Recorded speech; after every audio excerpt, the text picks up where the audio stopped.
Great storytelling on that program. One of the looks last year was at Shreveport. You and I got to go there for the Independence Bowl, featuring some of the great restaurants there. The drone shots were unbelievable. LSU up 7-0, one drive into the game. Georgia Southern ended up with a punt, and a return of about 30 yards from Derek Stingley gives the Tigers great field position. He went 32 to set them up here 1st and 10.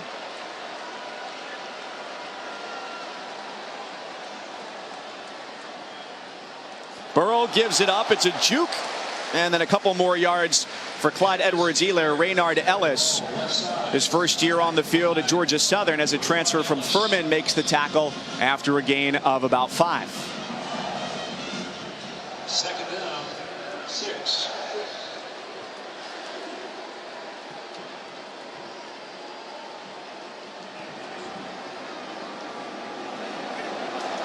An interesting pre-snap shift.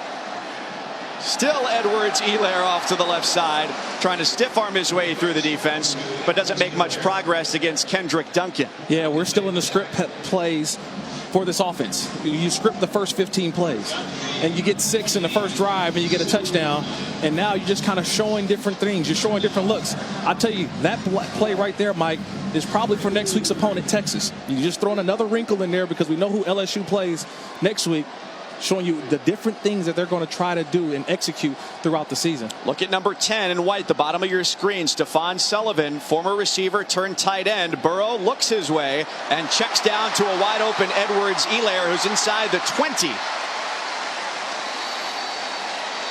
There have been some very open Tigers receivers and backs on these first 2 drives. But that's a quarterback who goes through his progressions. He's already looking at Sullivan to begin. He sees that Sullivan is covered. Oh, wait, there's my running back. That's an easy throw for a quarterback to pick up 15 yards for a first down.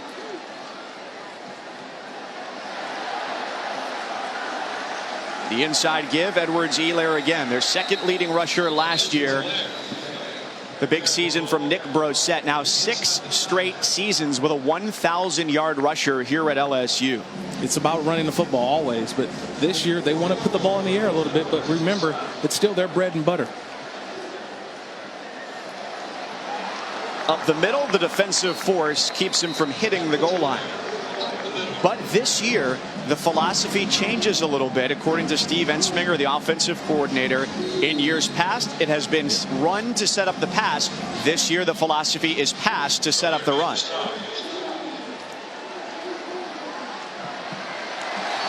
Touchdown LSU. Couple of first quarter quick strikes for the number 6 team in the country. You talk about the passing game is what they want to do, but you get inside that 10, that 5-yard line. Let's be honest with ourselves. LSU is a power running football team, and that offensive line getting great push up front, and Edwards-Helaire being able to pick which hole he wants to go through. It was a much maligned, oft injured offensive line last year. Some tweaks and changes for them tonight as well, with Badara Traore starting at left tackle. Nevertheless, looking sharp, up 2 scores. All playoff lives on ESPN. Tonight in Baton Rouge, along with Kirk Morrison, Mike Cousins, and we'll bring in the 3rd member of our team tonight, Edward Aschoff, down on the sidelines. Mike, the motto of the 2019 LSU Tigers is block out the noise. And unlike last year, the noise around this program has been pretty positive. That number 6 ranking, some people talking about possible playoff berth. But Coach O told me that makes things a little bit more difficult. And here's why. A lot of these guys aren't really used to expectations like this. And he told me it's even worse now to try and manage them. Because as soon as you put your hands down, you get punched in the jaw. So we got to be hungry. I got to be hungry as a coach. And guess what, Ed?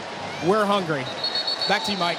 Well, Edward, I think you've got the pulse of this program with how much time you spent here the last couple of weeks. You may have to pay heavy income tax in the state of Louisiana this year, but Coach Ogeron told us yesterday in their gleaming new football facility, you expect those high expectations when you come here. It's just how you deal with them that's different. Yeah, especially with a returning starting quarterback in the SEC. We know about Alabama and Tua. We know about Fromm at Georgia. And Burrow, who's quietly put himself a nice little career together. Last year, we know what he did. But this year, having that returning quarterback automatically puts those expectations on a program. Georgia Southern has a returner at quarterback as well. Shai Werts running the triple option. They gained just a couple yards on their opening drive. And he's gang tackled on the edge. The safeties, Jacoby Stevens, and for the first time, Grant Delpit getting in on the action. Early on, I've already seen a couple NFL scouts, and the first thing that I asked them when I walked through this hallway here at LSU in the press box, who you here to see? And it's number 7. Watch him run the alley. Grant Delpit, the All-American unanimous just a season ago, but to watch him play in a game like this, they're probably not going to throw a lot, but watching him go down and run the alley, we're going to see number 7 all over the field today. He welcomes those high expectations as well. And they come along with wearing the number 7. They went backwards on the first play, and Werts, Roland having to throw across his body, gets rid of it. 3rd and long again for offensive coordinator Bob DeBess and Shai Werts, Georgia Southern. Well, you got to have positive yards on first down. That's how it's going to start. If you're Georgia Southern and you're trying to attack this defense of LSU, I'm probably going to try to go after these young cornerbacks. You got a couple true freshmen who are going to be out there. Try to find some different ways to get the ball out on the perimeter. Force these young corners to have to tackle. I'm not going to run to the teeth of the LSU defense. It's not an advantage for your football team.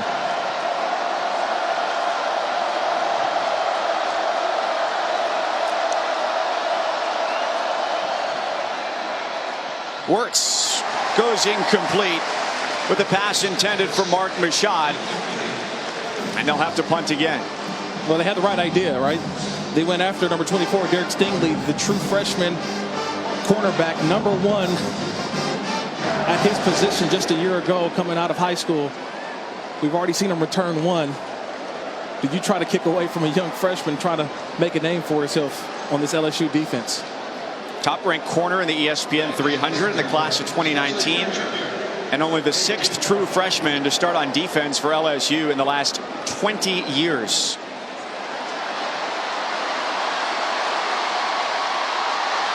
With good speed, he's shouldered into the ground right at midfield. 2 drives, 2 touchdowns for LSU. Joe Burrow gets the ball when we come back. 2 drives on Georgia Southern after a punt return from Derek Stingley that went for 20 yards. The replay booth wanted to take a look and see the extent to which he was hit on this play. It was a hard hit. Yeah, it was a hard hit, but the first thing is you want to look and see how was the contact initiated. And number 45, Rashad Byrd, the redshirt junior, is he leading with the helmet? That's something that you want to look for and possibly an indicator for targeting.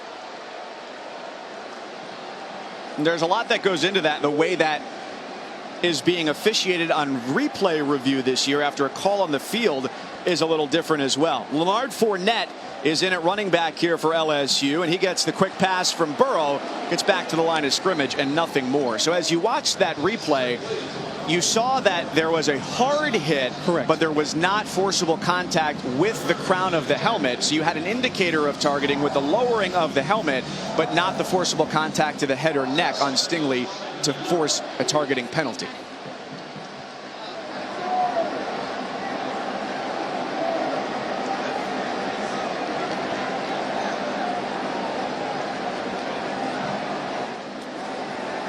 Here comes pressure, but it's all to set up the screen. The dump down to Fournette. And he's just shy of the sticks. 3rd and short upcoming for LSU, which has looked sharp and nearly unstoppable to start. It is going to be interesting throughout the season to see the roles of each running back for LSU.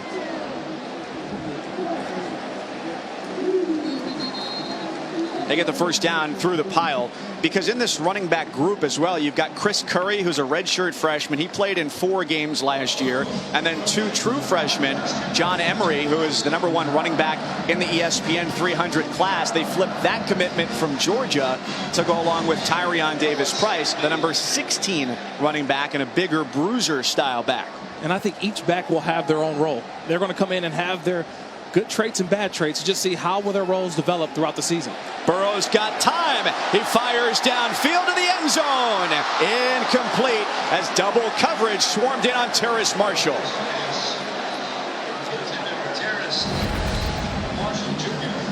That's one of those throws that Joe Burrow wish he had back.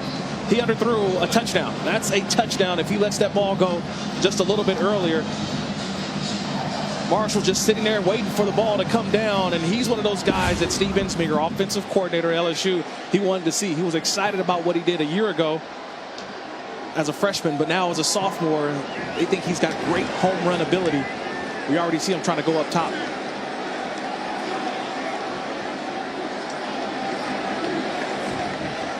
Four-man rush by the Eagles. Throw to the sideline. Brought in by Chase, coming off a 23-catch season last year, and really showed a lot of promise late in the season, especially in the Fiesta Bowl against UCF. And just like that, they're right back on the ball. LSU's offense. This is the hurry up. This is the fast pace. This is what they're doing now in 2019. Look at Burrow getting upset at the official. He's mad he wanted to go. There were 2 more defenders coming off the field. That's short on the give up the middle for LSU. And that's something that you have to get used to, because when you look at how fast this offense is going, the officials will allow the defense to substitute. 4th down, here they go, feeling confident and with good reason. First down for Leonard Fournette down to the 20-yard line. Deculus, Lewis, that right side of the offensive line, that's where I'm running if I'm the running back. If I'm going to call plays, especially in the run game, Steve Ensminger, I'm going off the right side of that line behind a senior and a junior to get that good push. That's certainly the more steady side of the offensive line coming into game number 1. Experienced starters. Burrow goes underneath, and it's Fournette to the 15-yard line.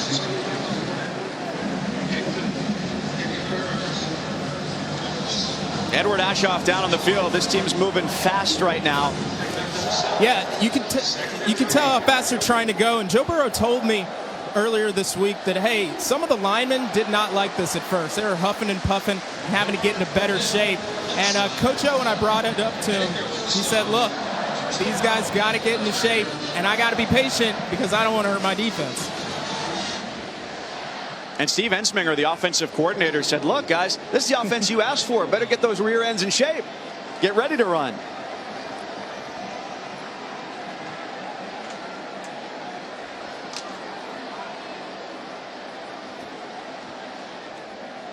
Tyrion Davis-Price in at running back, the freshman from here in Baton Rouge. Burrow to the corner. Touchdown LSU. It's Justin Jefferson.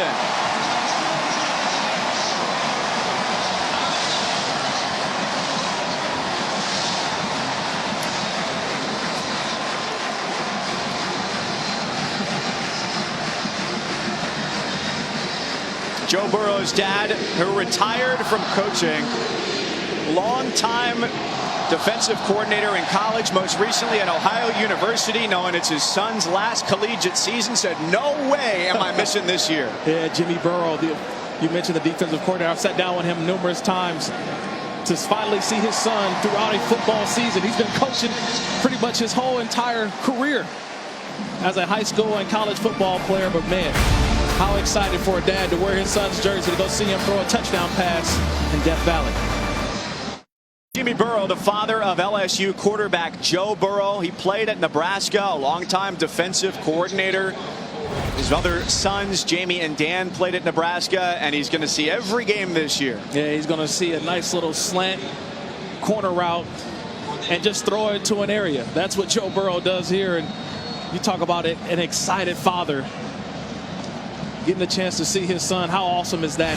When we asked Joe Burrow yesterday, the first thing he said was, you know, Joe, look, your dad's going to be at every game. How does that feel? He said, it's something special. It's something special. And I said, so what do you guys actually talk about, father and son, after a game? He says, we talk a little coverage, and that's about it. Maybe a couple questions on coverage and things I should have saw. But now to be able to be here, I know Jimmy Burrow, one excited papa. 171 total yards for LSU. 1 yard for the triple option attack of Georgia Southern. I'm really impressed watching that offense for LSU. It's almost you want to see them back on the field again because we haven't seen this up-tempo type of offense here at LSU. This is where the defense has to make decisions. And LaRoche, again, takes the pitch to the outside. That's the best play we've seen so far for the Eagles. Now, if I'm Georgia Southern, I look at the score and I understand what's going on, but you stay within your offense. You can't get it all back at once. But the first thing for me is putting Shy Warts on edges, putting him on the perimeter. They need to do more of that. That last play was something I want to see more of from Georgia Southern.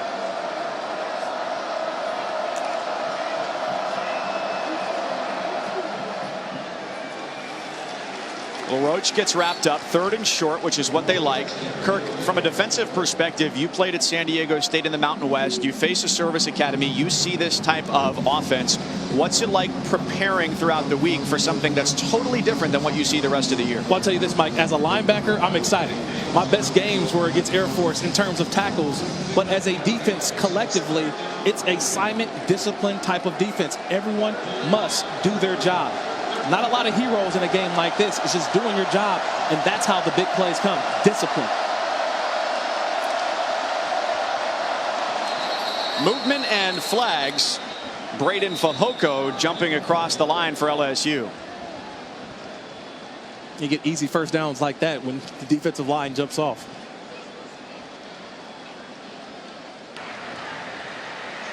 Offside. Number 91 defense. Made contact with the offensive player. 5-yard penalty results in a first down. The senior Fehoko, who got his degree in communication studies this summer, native of Hawaii, a key cog along the defensive line for LSU, and Dave Aranda, the 4th-year defensive coordinator.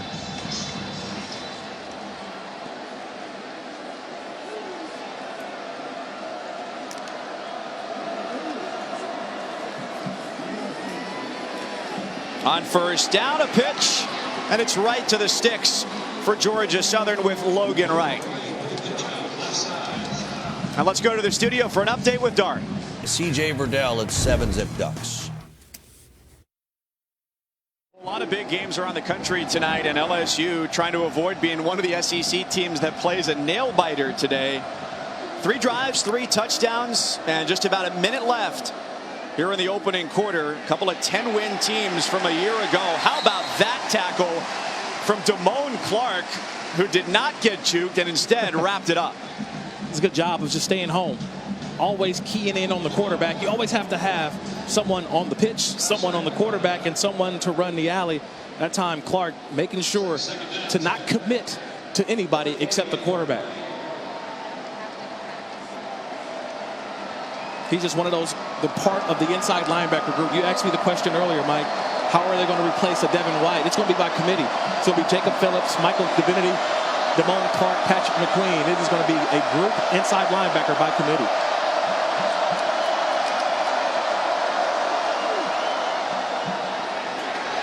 Works, he's stripped, loose ball. LSU's got it, picked up by the Tigers. Patrick Queen.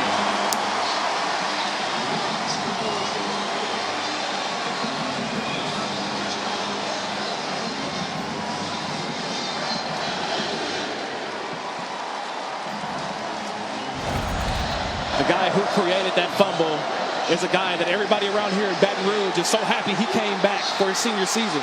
Rashard Lawrence, number 90, coming off the edge, and it's all effort.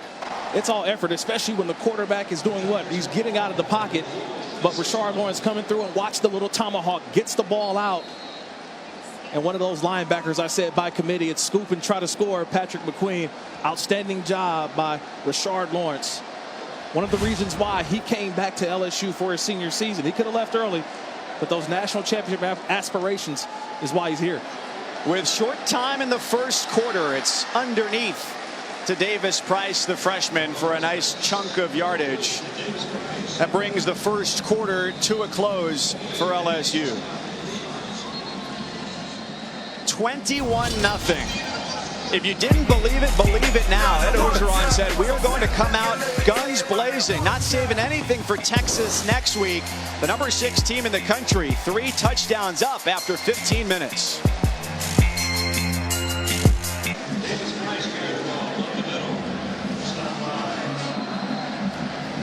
Second quarter got started quickly. That's how quick LSU is going here tonight. Ready to go and not eager to wait between snaps. A handoff to Tyrion Davis Price gets him to first and goal. LSU at advantageous field position after a fumble forced by Rashard Lawrence.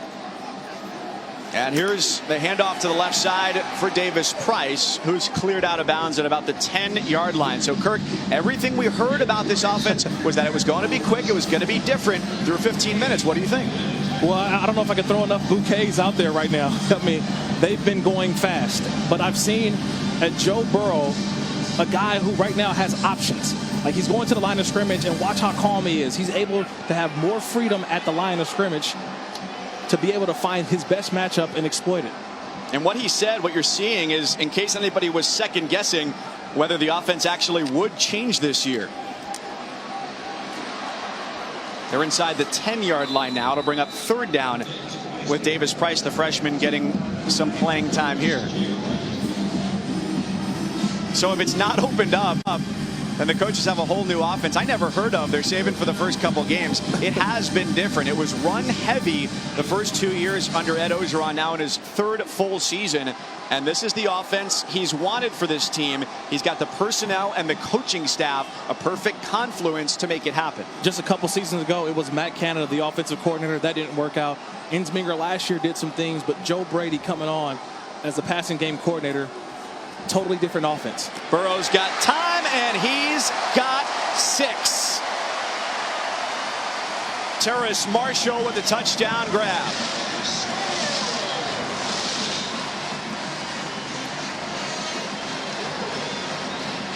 The one thing when you move fast, especially within this offense, it forces the defense to have to communicate. But I love the eye discipline of Joe Burrow. I'm going to continue to keep watching his eyes. He continues to look left and come all the way back to his third and fourth read. He missed a Marshall earlier for a touchdown, but that time he truly got 6 by throwing to number 6, Terrence Marshall. Extra point good from the freshman Cade York. 28-0 LSU. Hey, it's hard. If you're a linebacker, if you're a safety, you're looking right. You're trying to go with the quarterback's eyes, and all of a sudden he comes all the way back. Finds pay dirt. All right, Dari back here at LSU, 28-0. The debut of the new look LSU offense has been sharp.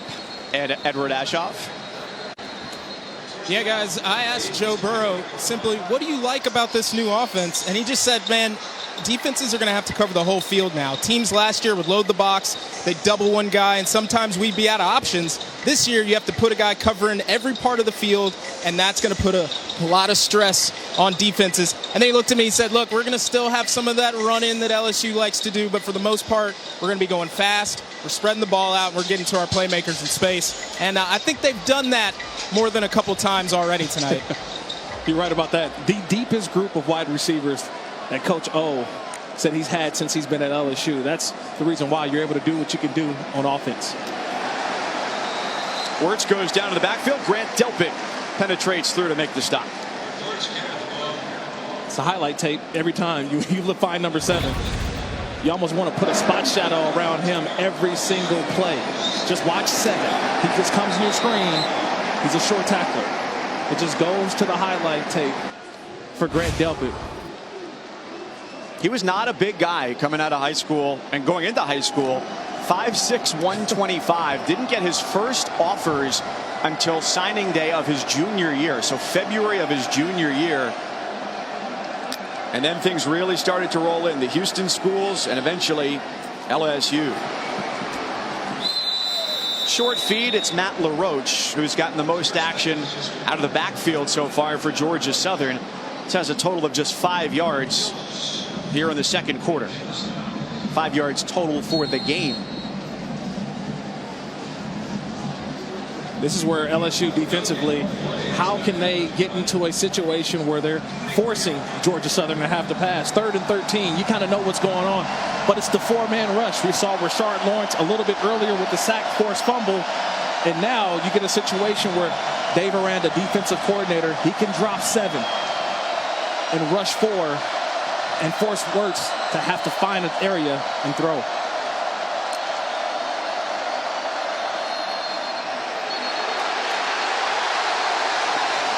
There is a flag down. Whistles came in pre-snap on that play.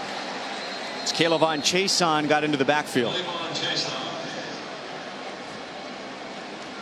And he's going to be another integral part, along with Delpit, for the defense this year. Before the snap, delay of game, offense, 5-yard penalty, it's still 3rd down. That's all on the quarterback there. He's got to be able to look at that clock. That's the clock he's got to keep his eye on.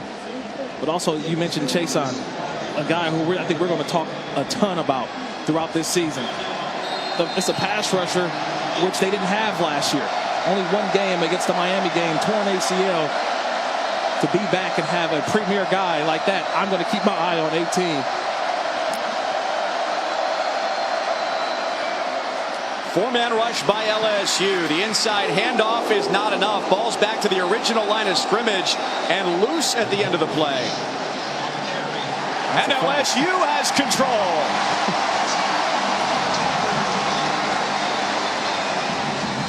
LaRoche is slow to get up after the hit. Chason made the hit and Delpit swarmed to the ball. That's what I just said. Just keep an eye on a couple guys defensively. First of all, number 7, Grant Delpit, but number 18, Chason. I mean, golly.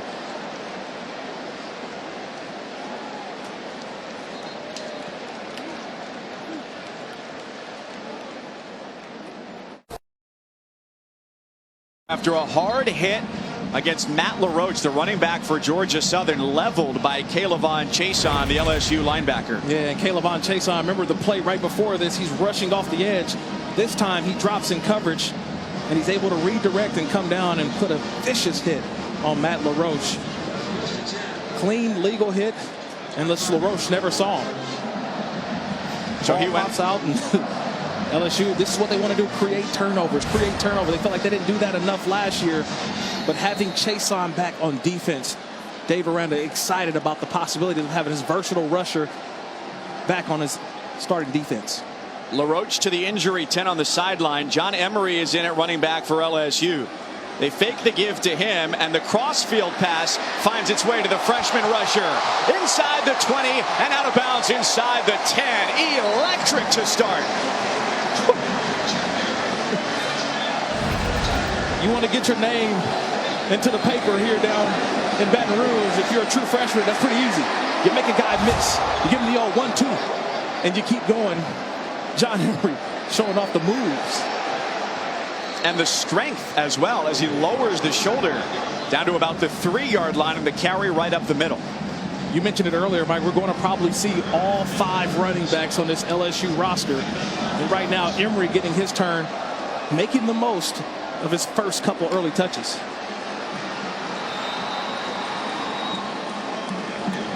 And Emery's the 4th to get a carry for LSU tonight. Number 1 running back in the ESPN 300 in this incoming freshman class.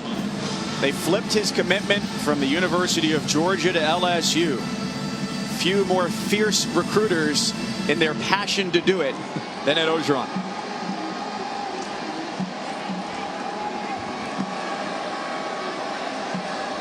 A 4-receiver look. The inside pass is an easy touchdown. It's another for Terrace Marshall.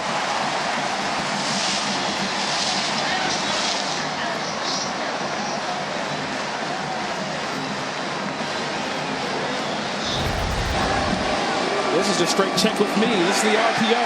You look out there, you like your numbers. Marshall just come down and watch 20. Kendall Vildor, the corner. He's looking to communicate. There's nobody there.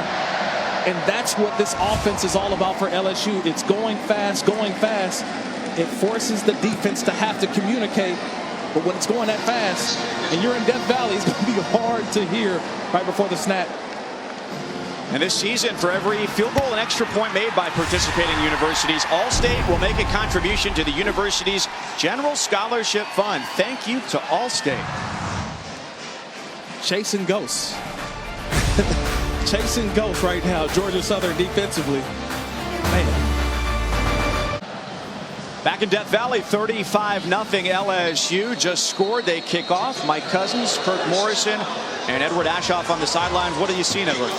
Well, they're definitely having a lot of fun down here on the LSU sideline. And as the receivers were walking over to their chairs to sit down and kind of relax for a little bit, quarterback Joe Burrow just kind of walked up slowly, looked over to his guys, started dapping folks up, and then looked right at Terrence Marshall and gave him a little bit of a wink, and they all laughed. So it looks like he's having a little bit of fun with his receivers tonight, guys. Well, he told us yesterday that this is the offense that he's been playing since about 8th grade, to be able to take snaps out of the shotgun, to have a lot of latitude and freedom with not only where the ball is going to go, but where his receivers are going to go. Here's about a 10-yard run for Georgia Southern that has 12 total yards in the game coming into this drive. Their triple option attack. Last year, a 10-3 team coming in winners of 12 of their last 16. And Wirtz, the quarterback, their best player on offense, is down. And that's not good. Him grabbing that right shoulder, that's the throwing shoulder. And we know their offense, Georgia Southern's, is really about Shai Wirtz. Yes. Last year, outstanding running the football, throwing the football, but now a possible wrench in their offense now as he gets hit by Chason at the end, right there on that shoulder.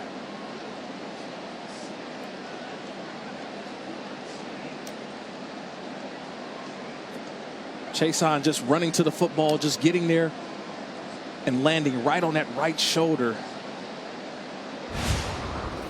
of Wirtz. So we'll check on the status of the redshirt junior quarterback for Georgia Southern when we return. Deep in Oregon territory, guys. Shows just how tough it is to be the first true freshman to start a season opener at Auburn since 1946 at quarterback. 9:51 second quarter. LSU pedal to the floor so far. 35-0 over Georgia Southern as the backup quarterback Justin Tomlin comes into the game. The starter Shai Wirtz, after a hit from Kaylavon Chason, came off the field. He's getting tackled by Chason, who brought a lot of weight on top of his shoulder as he went to the ground. Yeah, just unfortunate for Georgia Southern. So much of their offense is predicated on Shai Wirtz, but now you got to go straight to Justin Tomlin. And you know, the redshirt freshman is going to come in, and how do they manage this game? I mean, the offense was going to expand a little more with Wirtz coming back this season to be able to throw down the field a little bit more. But with Tomlin in, watch to see him kind of get on the edges, get on the perimeter a little bit, try to put some stress on this LSU defense. The Eagles have 22 yards total. They add to that on the run by Logan Wright, the redshirt sophomore from Jacksonville, Florida, who had about 300 yards on the ground last year. It's third down a lot more manageable than it has been a lot so far today.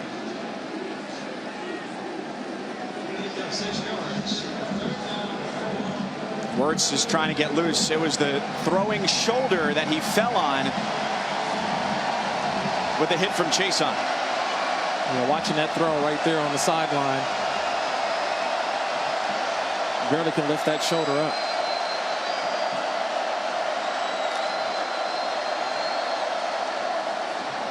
Tomlin, the redshirt freshman, makes the pitch. And it's a first down for Georgia Southern. J.D. King, the transfer from Oklahoma State, who just got his eligibility confirmed 12 days ago after the transfer, gets them the first down.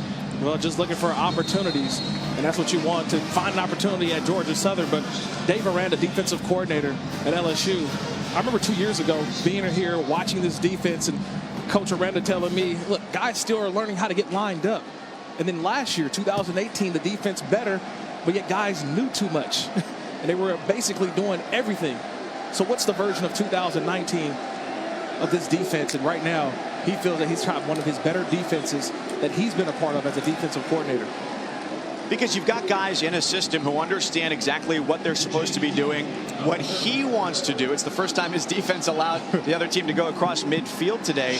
But in 2.5 decades of coaching, this is the first time he's been at any stop for 4 seasons now. So he's been able to implement his system and implement it with guys who've been through it. And he leans on the guys who've been here before to teach the younger players. That's why you're able to play so many true freshmen, especially at corner, safety, linebacker, and have a rotation at defensive line.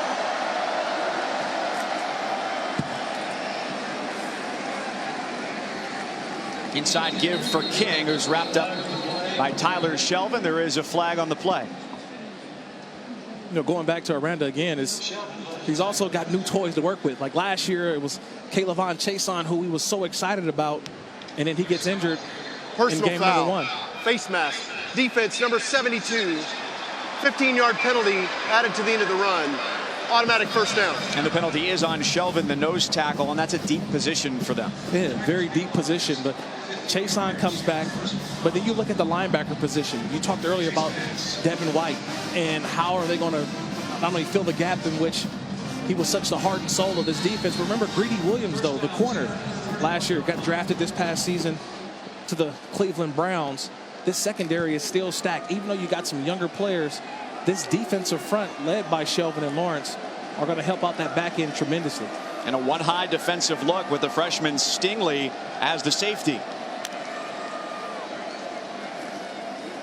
On first down with 2 backs, that's generally a sign for the LSU defense that it's going to be a run. Phillips is the man to make the tackle. That's one of the keys you have to look for here with your eyes in the backfield, is how many guys are back there with the quarterback gives you an indication of what kind of play it's going to be. Well, Mike, you're bringing up old memories for me. I hope good ones. Old memories for me in my college days playing against Air Force. You know, when you play against the Air Force Academy, it was one of those games in which you knew that the ball was going to be all over the place, meaning that it can go left, it can go right, in the middle. But you always had to play discipline, and you really just had to play your job. You do your job, and that's what LSU defensively, everyone has been on point, and they continue to run the alley and make plays in the backfield. With their starting quarterback, Shai Wertz, on the sidelines, this has been one of their better drives today. The pass from Malik Murray off his fingertips falls incomplete to bring up 3rd and 10. The redshirt freshman Justin Tomlin, state player of the year in Georgia as a junior at Southwest DeKalb High School. And you got to be fast to play quarterback in this offense. He was a state champion in the 4x100 relay and gets significant action on a huge stage in week 1. Well, you know, look, this is a situation where this is 2-down territory. All right, if you're Coach Lunsford, you're looking at this offensive play right here on 3rd down, and you're saying, hey, we just get half of it because we're going to go for it on 4th down. So you're looking at just a short, quick throw.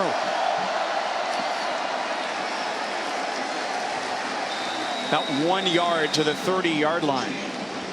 They've also got a great kicker, too. Tyler Bass, the redshirt senior out of South Carolina, who last year was a first-team All-Sun Belt kicker. He hit 2 50-yarders and hit 10 from 40 or more.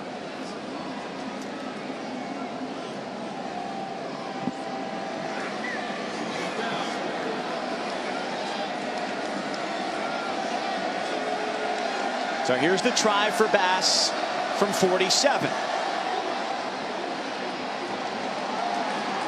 Plenty of leg, and he gets Georgia Southern on the board. 35-3 gets a round of applause from head coach Chad Lunsford. You get points on the board and a good drive by Georgia Southern, especially under the circumstances. Backup quarterback Tomlin comes in, leads a drive, and pushes one right through the uprights. It's a good drive. That's an excited coach there. Look, things might not have went your way early on. First quarter, all the way through the middle of the second quarter, but that's a positive drive and something to continue to build on for the rest of this game. Kirk, let's take a look at the road to the championship, which LSU hopes to be on. It's brought to you by Mercedes-Benz here this evening in Death Valley.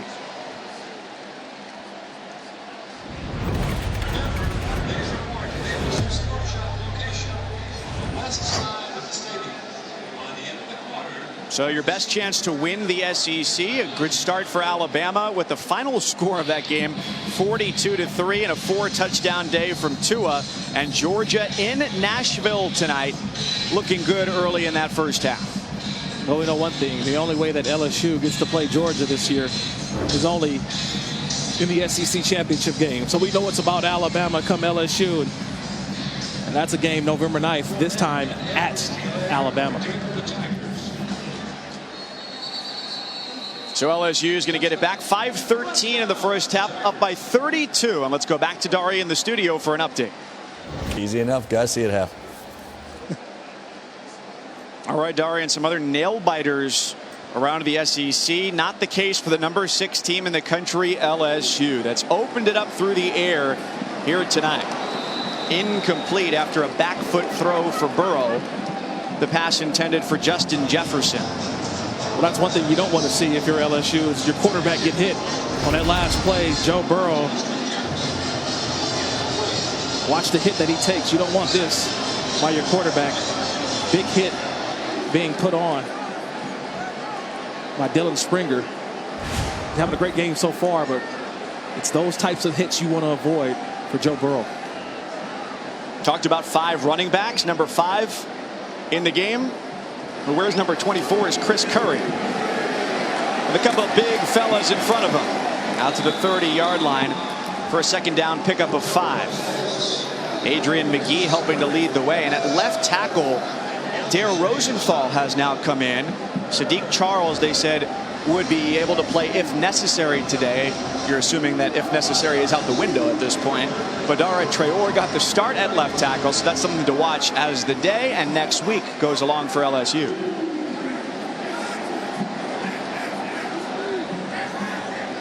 Being able to change the play at the line of scrimmage. They motion Curry out. Now empty formation. What is the advantage for Joe Burrow?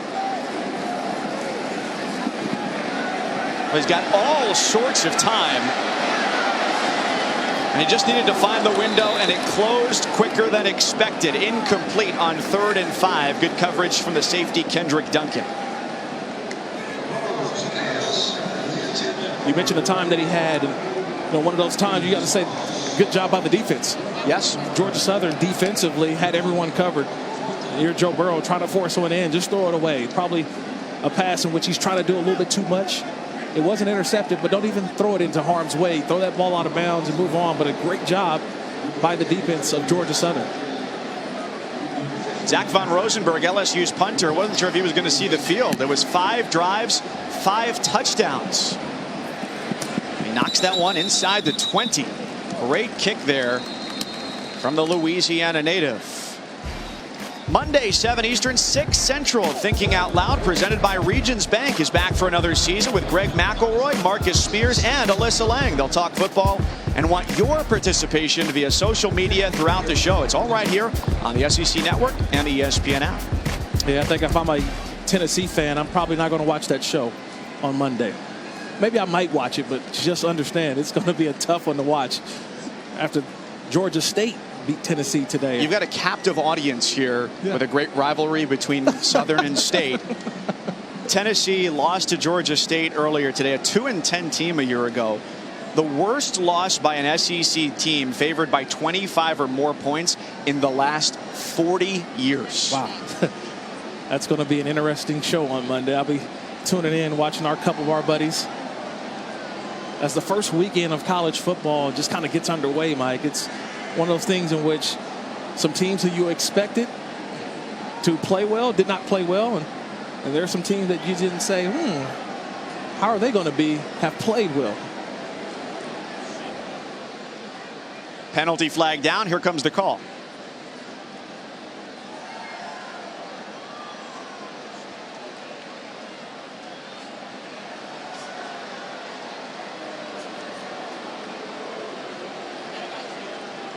Week 1 for everybody, Mike. It's week one for everybody, Mike. During the kick, personal foul, blindside block on the kicking team, number 48. It's a 15-yard penalty will be added to the dead ball spot. First down.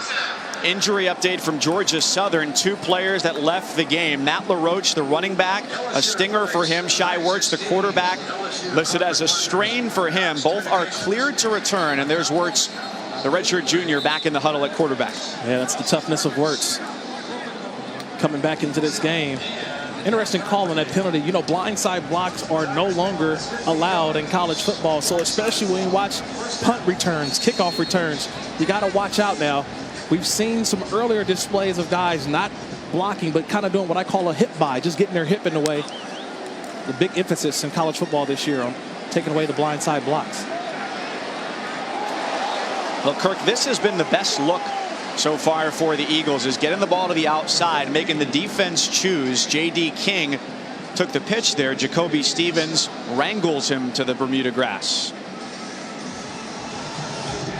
You're just watching how disciplined this defense is for LSU. And if I'm Texas, I'm trying to figure out where's the weakness right now in the LSU defense. I know it's a week away, but you know, if you're Texas, you're going to have to find a way to find where's the weak link in this defense, because so far what I'm seeing, Mike, is a defense has been relentless and tough throughout this first half. The Longhorns busy themselves tonight against Louisiana Tech. Wirtz goes right into traffic and gets caught by Siaki Ika, one of the nose tackles, the freshman from Salt Lake City, 6'4", 354. Yeah, but a nimble 354. When I say nimble, you watch it's all relative. Yeah, it's all relative when you're able to run up and down the sideline, but it's a heavy rotation along that defensive front, and now you get into third down. They're going to rush 3. It's Tomlin at quarterback, the redshirt freshman. He throws across the middle. Nowhere to go. Jacoby Stevens is all over it. The junior safety sniffs it out.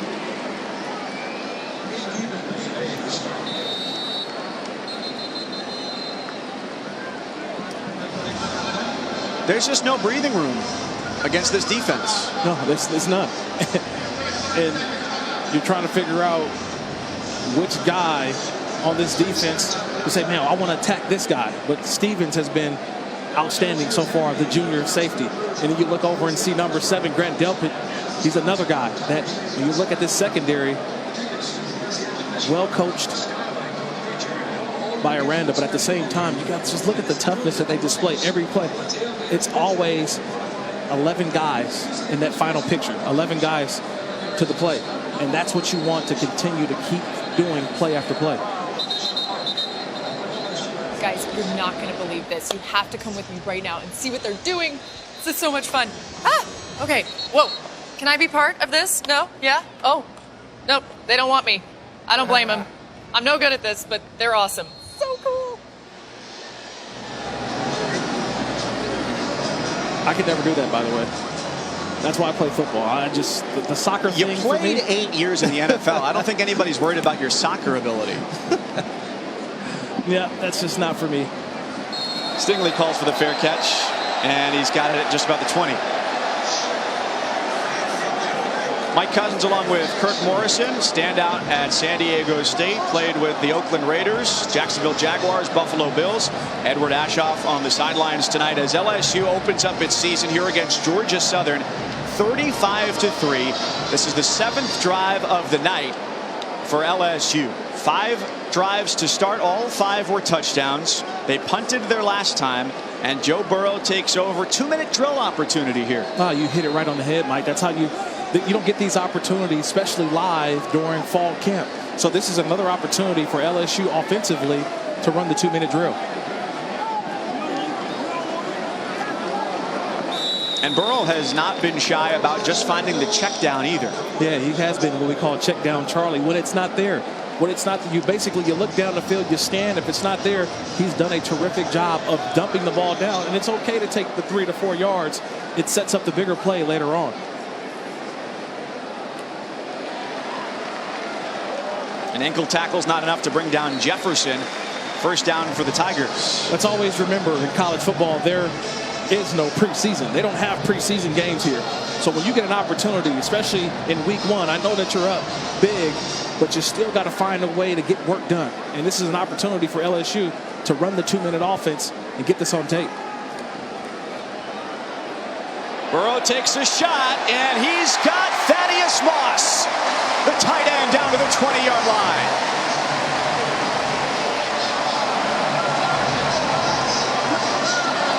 Just to see that number, 81. Played with his dad, but that number 81. Thaddeus Moss, Father Randy Moss, the Hall of Famer.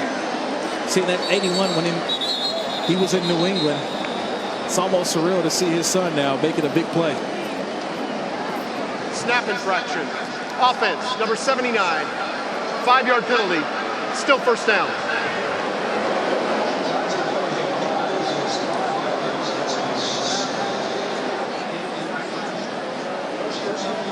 It's a snap infraction against LSU. 1st and 15. Going fast isn't always easy. It was a 44-yard connection to Moss to get them down here inside the 30. Georgia Southern for the day, 44 total yards. Edwards-Helaire underneath, and he is right at the sticks. Man, they are feasting underneath. The running backs, you have to be able to catch the football now in this LSU offense. Before it was about run, run, run. But watching these running backs catch the ball out of the backfield, another weapon for Joe Burrow. Burrow not pressured much today. He goes to the end zone. He's got another touchdown. Terrace Marshall finds pay dirt for the 3rd time from the redshirt senior quarterback. 41-3.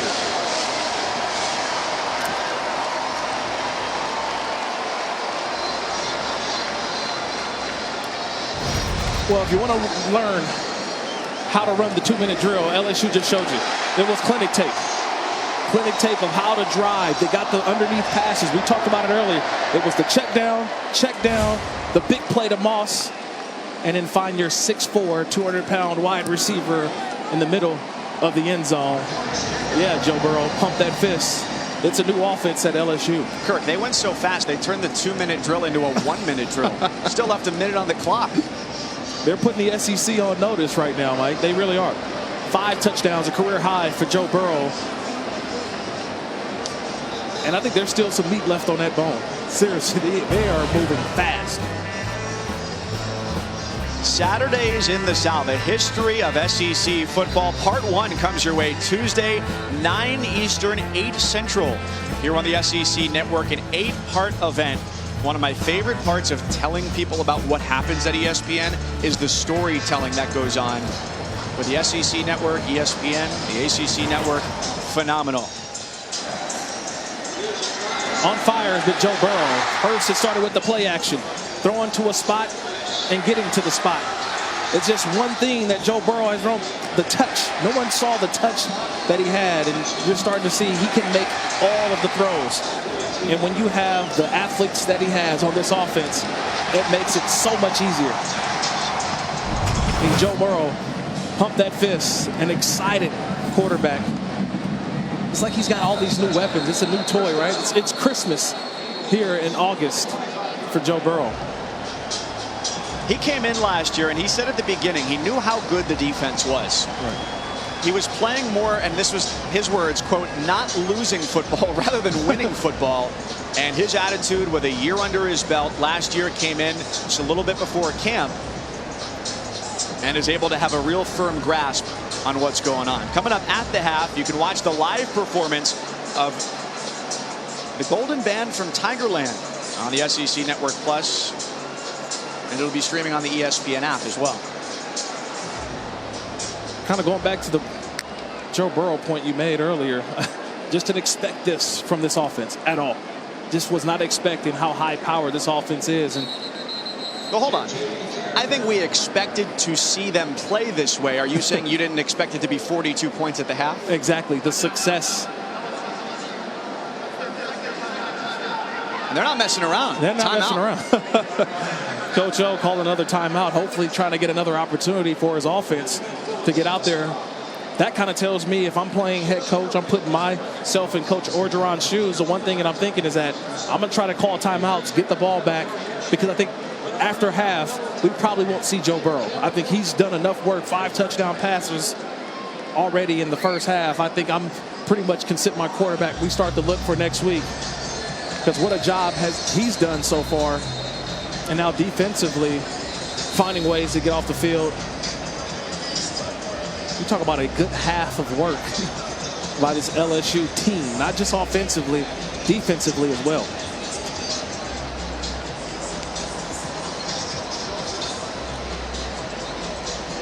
I think it'd make sense if we didn't see Burrow on the field in the second half. Maybe see a little bit of Miles Brennan.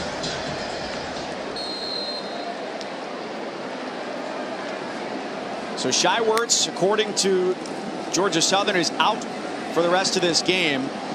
And so we'll see Justin Tomlin at quarterback as Werts is going to go in for x-rays. He did come back in the game after taking a hit from Kaylavon Chason, who fell on top of him, jamming his right shoulder, his throwing shoulder, into the ground, and looked very uncomfortable before he did return to the game, throwing on the sideline. Yeah, he did. I mean, he took another hit when he came back into the game. He actually pitched the ball, but at this point, look, he's your most important player if you're Georgia Southern. If he's not 100%, you need him the rest of the season. Probably best to sit him the rest of this game.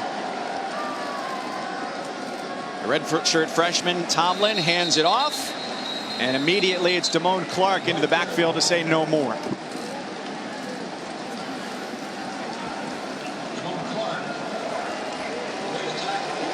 Well, if there were questions about what this offense would look like, inquire no more. First 5 drives were touchdowns for LSU. Joe Burrow's first half, 20 of 24, 253 yards through the air and 5 passing touchdowns. If you want to script the first half, you couldn't have scripted any better if you're LSU offensively and defensively. Joe Burrow outstanding, like you mentioned, and defensively suffocating. Edwards with Coach O.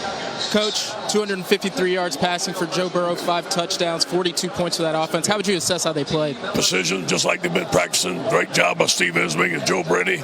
Outstanding job by offense. I'm proud of them. But we have 60 minutes to go. A 60-minute football game here. As far as Joe is concerned, how long do you think you'll keep him in the second half? I think you'll see Miles. I mean, Miles may start the second half. We're going to discuss it right now. It's Miles' turn. You may see him to start the second half. Thank you, Coach. Go Tigers.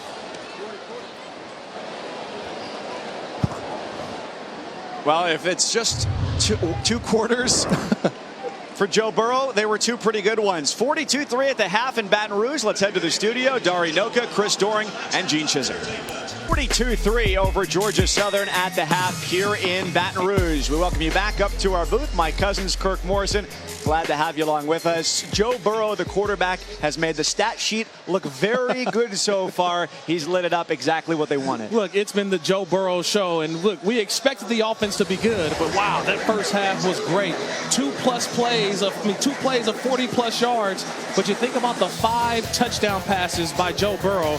We knew this was going to be a passing game that was going to be opened up. I didn't expect 5 touchdown passes by Joe Burrow. Outstanding offensive play by LSU. And just 1 punt in the first half for this new look offense for the Tigers. They hold the formidable lead, and news out of both locker rooms from Edward Ashoff down on the sidelines.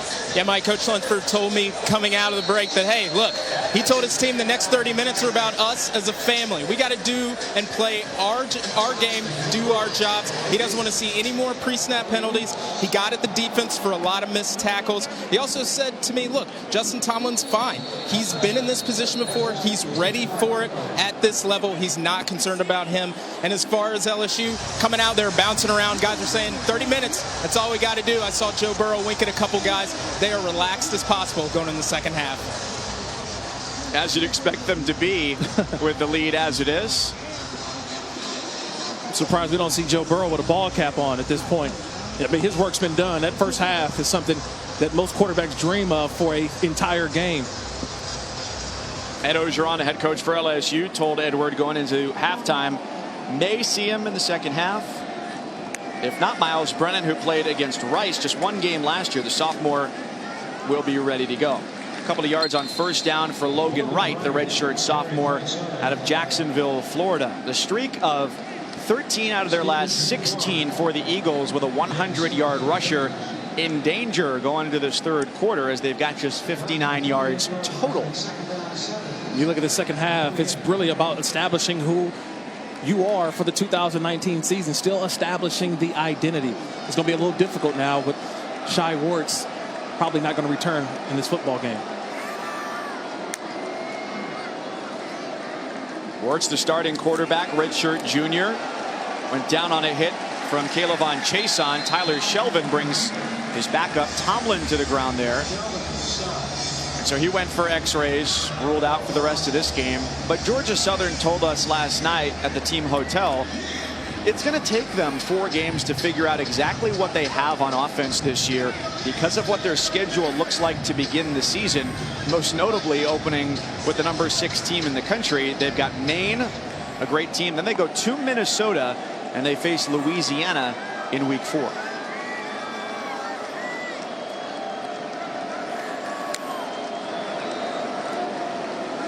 They'll need at least 9 here. They've only passed for 12 yards so far and get 0 on the incomplete pass intended for Colby Ransom.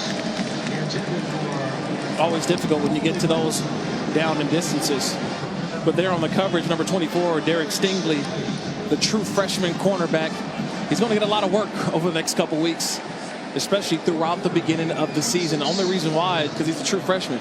On the other side, we haven't really mentioned his name because no one's been after him. But Christian Fulton, number 1, on the other side. 2 outstanding corners. But Stingley also the punt returner. Already 2 good punt returns so far. 2 returns of at least 20 yards. Nothing here as he catches inside the 35-yard line.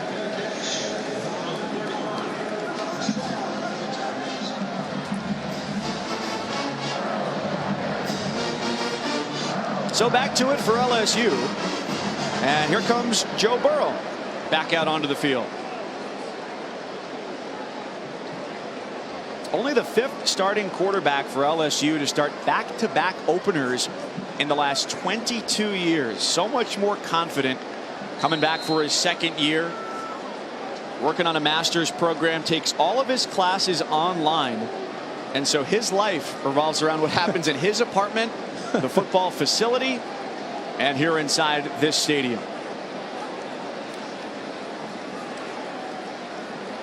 He gives it up on first down for Edwards-Helaire. Saw all 5 running backs on the field in the first half for LSU. Edwards-Helaire is the clear number 1. Right. And after that, I think one of the question marks for this team, among the few there are about the offense, after the first half, will be how the carries are divided beyond number 1. Extra effort gets him to the 45. You got to understand that Helaire is your returning back that has the most experience. And what it's going to come down to is which back is able to pass protect. That's what it's going to come down to. When you get games in which you're late in the game and you're trying to drive down for a score to end the game or win the game, it's who's going to be able to pass protect.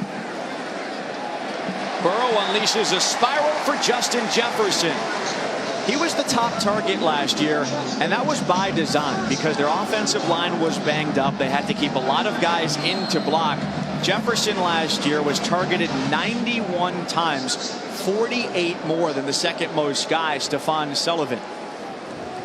This year, though, the opportunity to spread it out. On the retreat, and the check down gets him nothing.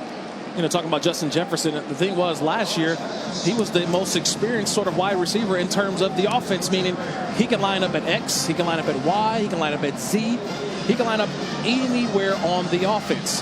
I think it's a little bit different now when you look at the experience they've got now coming back in 2019. We've seen Terrace Marshall already with 3 touchdowns early in this game, and now you just add another element to another weapon for defense to have to cover. With an empty backfield, it's to Marshall with 3 first-half touchdowns for the sophomore wideout. The last year had just 12 catches total, but says he's finally healthy this year after a leg injury he suffered in high school.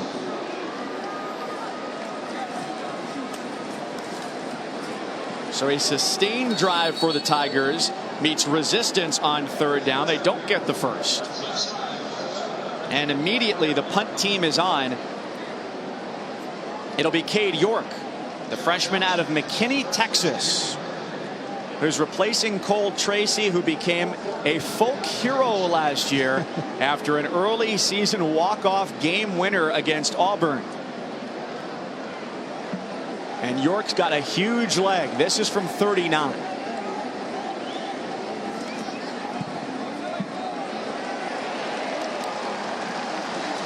Sharp and true for the freshman York. 45-3 LSU, 3rd quarter. We discovered some good sushi last night here in Baton Rouge. There's great food all over the SEC. A lot of fun to be had for the Tiger fans tonight and the team as well. Up 45-3 over Georgia Southern here in the season opener in Baton Rouge. Mike Cousins along with Kirk Morrison, Edward Ashoff on the sidelines tonight in what has been a massive display from the LSU new look offense. I almost feel bad that we're ignoring the defense with how good they've been. But this has been a standout performance from an SEC team tonight, where some other games were closer than expected. And a game that was closer than expected probably for Les Miles, the former LSU head coach, in his debut was a come-from-behind win for the Jayhawks against Indiana State. Tennessee becomes the first SEC team to lose to a Sun Belt school since 2017. LSU versus Troy, correct. And Justin Fields, 5 total touchdowns to get things going for the Buckeyes. Wow. Tennessee, that's a tough one. Definitely a tough one. Jeremy Pruitt off to a rough start, year 2. Unleashing a long pass down the sideline. It's nearly taken away on the throw by Tomlin, with Christian Fulton tracking it down there, an AP preseason All-American at cornerback for LSU. Yeah, we haven't mentioned his name much because Georgia Southern hasn't thrown the ball much, but he's a lockdown corner on that side. And last year I thought that he was overshadowed at times by the play of Greedy Williams, who went on to the National Football League. But I think Fulton may have more upside because he can play inside, he can play outside. An outstanding corner with great versatility, especially in this defense.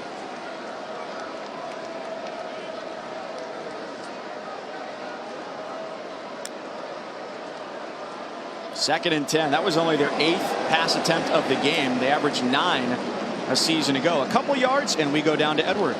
Yeah, guys, Caleb on Chasen having a big comeback game for him. Remember, he missed most of last season after having an ACL injury in week 1 against Miami. And I asked him, what was the toughest part of being out and trying to get back? And he said it wasn't the beginning, it wasn't the middle, it was the end when he felt like he was 100% in spring and the trainers just kept holding him back and said, we don't need to push it, we don't need to push it. He was going in at 6:45 a.m. every day for workouts, or for rehab. He'd come back at noon for rehab. He'd go back at 7 p.m. for rehab. This is a guy who has totally changed his perspective on football and got himself, he thinks, into better shape, although Coach O says he's still not in football shape yet. Here's a fun fact for you. Started sprinting and cutting at 2 months after he tore his ACL. He spent all of last season dissecting offenses and offensive coordinators in his room when he wasn't healthy. He felt like he was on the team getting ready to play every week. Well, I'll tell you this, when he walked in the room yesterday, he is a well-built young man. And trust me, he had the great honor of being honored the number 18, by the way. We know it's a legendary number here at LSU. He and Lloyd Cushenberry, the center, both given the number 18. That's given to him by not only the coaching staff, but his teammates as well. An outstanding honor for Chason, who's so far today been all over the field. And Cushenberry, the center, of course. The first offensive lineman ever in LSU. Can't wear the number 18, but he does get a patch in honor of that number.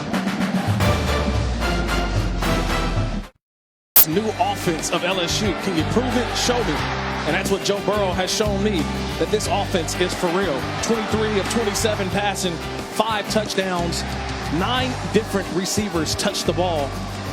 So far, what I've seen from Joe Burrow is a guy who looks calm, he looks confident, and adding Joe Brady, the offensive pass coordinator, to this offense has really opened up what I think LSU, an explosive offense that many teams down in the SEC, it's going to be difficult to defend. So perhaps the only, and this is in quotes, regret tonight is he doesn't get to set the school record for single game touchdown passes, just ties it with 5. And he gives way to a very highly touted younger quarterback, Miles Brennan, who last year played in just 1 game, a late season demolition of the Rice Owls. Did play a little bit more a couple years ago, and will take over the reins here, up 45-3. He runs and takes the hit from Rashad Byrd, the inside linebacker from North Augusta, South Carolina. But this is a guy who a lot of people wanted to see last year. Yeah. If you think about a couple years ago, he came in and he was supposed to be the future at LSU at the quarterback position. Remember him battling with Danny Etling, and then last year he was a part of that quarterback competition with Joe Burrow, Justin McMillan, Lowell Narcisse. But we know that that competition went to Joe Burrow, and to Miles Brennan, he did not enter the portal, which probably would have seen around other universities. So to see him kind of tough it out, hopefully he gets his opportunity at some point, maybe not this season. He goes across the middle and converts on 3rd down. Let's go down to Edward.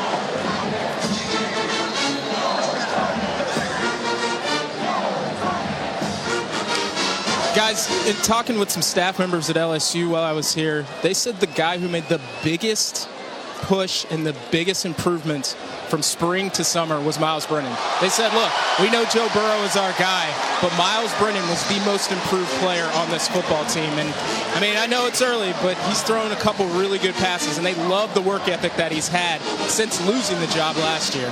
Well, he picks up exactly where Burrow left off, a 32-yard hookup with his senior receiver, Derek Dillon. Whistles and a flag precede the snap. Procedural call against LSU. False start. Offense. Number 84. 5-yard penalty. Still first down. And this, I don't want this to come off as old man yells at clouds, but Miles Brennan, to stay through that, you mentioned getting into the transfer portal, because a couple weeks ago, once schools started to name their starters, you go on Twitter and it's like, oh, what a surprise. What a surprise. X, Y, and Z are all entering the transfer portal because they lost out on the starting quarterback job. Ton of activity in the portal, Mike. Ton of activity. Brennan on the move, tucks it, and gains a few extra yards. Late hit will gain some more as he's down inside the 15.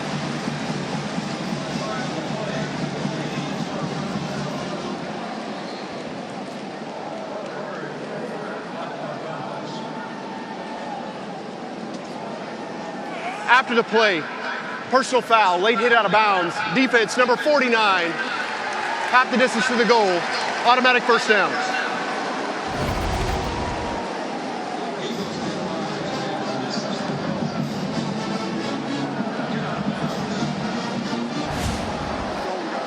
A little frustration. I think they called 49. It could have easily been 45 as well, Rashad Byrd. But it's always around that sideline. Got to know where you're at. Trevor Bleem was the defensive. He almost got tackled into the play. Get him the penalty. Always have to know where you're at. Handoff for Fournette. Down to the 4. Only team in the SEC this year to return 8 starters at least on both sides. 8 come back here on offense this year for LSU. They lose Nick Brossette at running back, Foster Morrow at tight end, Garrett Brumfield at right guard, but great replacements in all of those spots. 2nd and goal on the first drive of the night for the sophomore quarterback Miles Brennan, on in relief of Joe Burrow. Bounce to the edge, nowhere to go for Fournette, who saw action in all 13 games last year. I think that's the big thing that you mentioned a little bit earlier, Mike, is the loss of some of the players from last year's team. And I think the biggest loss is Foster Moreau, the tight end. He was a guy who did everything. He was an H-back, he was a fullback, but also he played a little bit of an extra tackle just to help out the offensive line, who struggled a bit at times last year. So the position for me, if there's something that this offense will grow throughout the season, they're going to have to grow at tight end with the big loss of Foster Moreau to the NFL.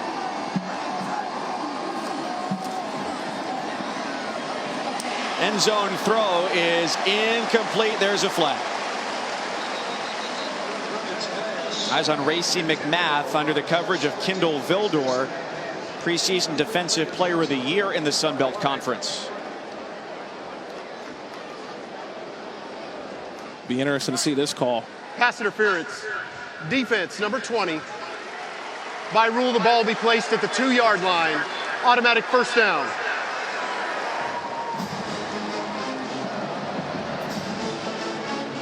Kindle Vildor at one cornerback spot, Monquavian Brinson at the other. A couple of seniors, guys who have combined over their career for 13 interceptions. Part of the strength of this team, which is their defense. The penalty makes it 1st and goal. Incomplete from Brennan. Looking for Trey Palmer. And oh, by the way, a marquee game next week, primetime, LSU, Texas at the half. The Longhorns are up 24-0 on Louisiana Tech. A stumbling run. It's into the end zone. Touchdown for Leonard Fournette and LSU.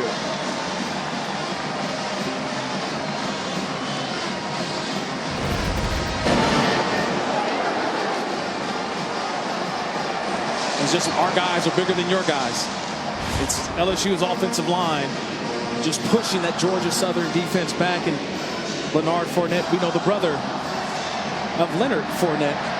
Very similar running styles. And trust me, not a lot of defensive players in college football want to get in front of 5'11", 200 pounds coming downhill into the end zone. Whether Burrow or Brennan at the helm, the Tigers offense continues to churn in the third.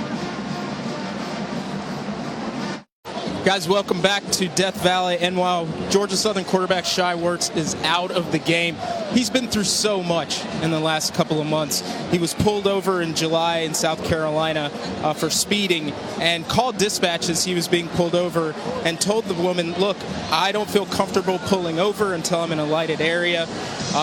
Another cop car came out and pulled in front of him, so he was forced off the road. And then all chaos broke out with him. You know, a deputy looked at a substance on his car, a white substance, and after performing a test, it came back positive as cocaine. Shai said, there's no way that that's what it is. He told the officer that it was bird droppings. He was later taken to jail, stayed there for 18 hours because the officer thought that he threw cocaine out the window and then it came back onto his car. And he said, and his coaches said, that would be something that he would never do.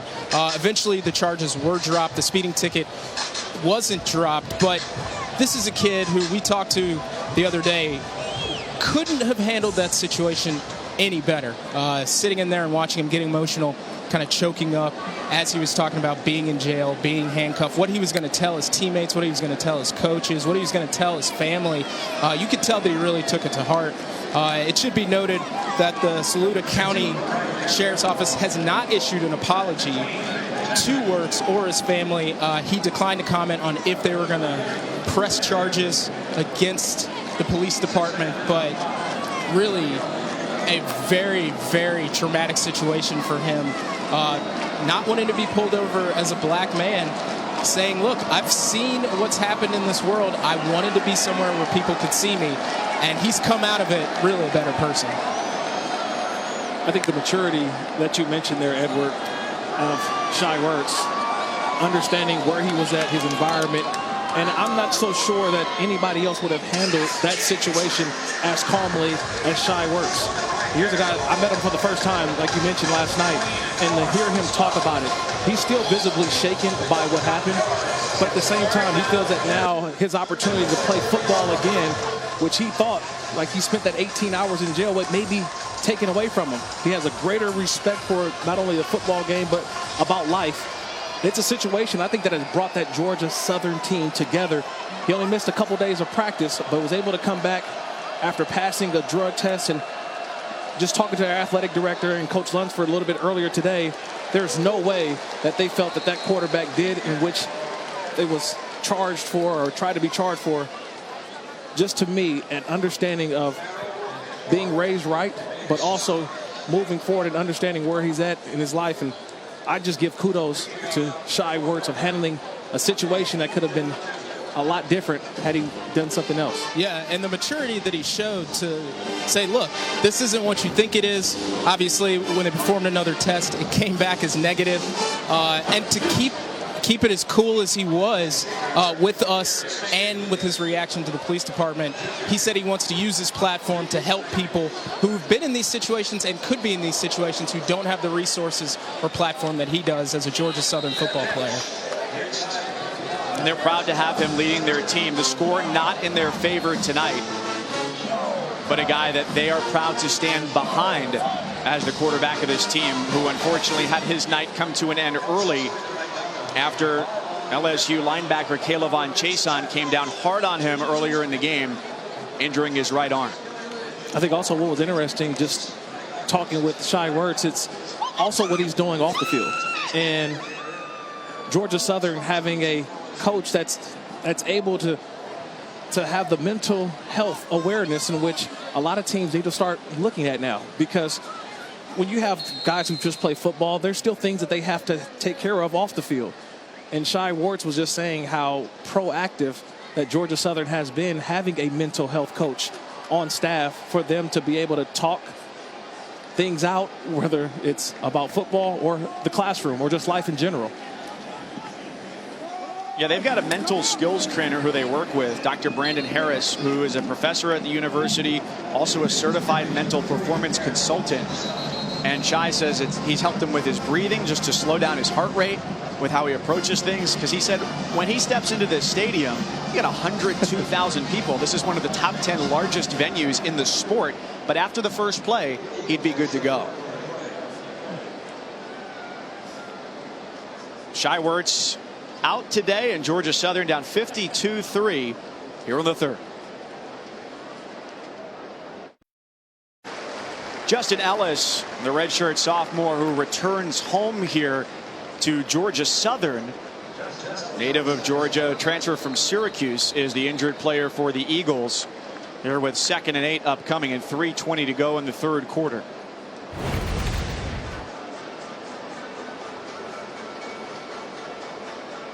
Ellis right here just gets rolled up on, and you look at one of those incidents where you're just trying to play and someone rolls into the back of your foot, your ankle. You're the casualty of a cacophony of bodies in there. Not a lot you can do. But him walking off, hopefully that's a good sign that it's not a serious injury. And the scoreboard says enough, but beyond that, LSU tonight, more touchdowns than Georgia Southern first downs. 7 touchdowns and 6 first downs for the Eagles.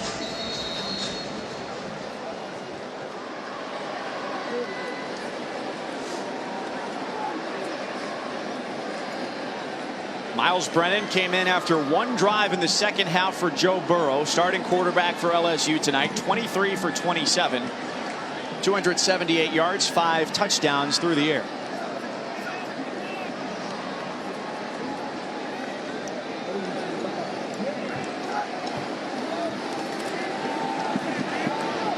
He steps up with a short arm throw, and it's nearly taken away by Jesse Liptrot, the redshirt senior cornerback for Georgia Southern.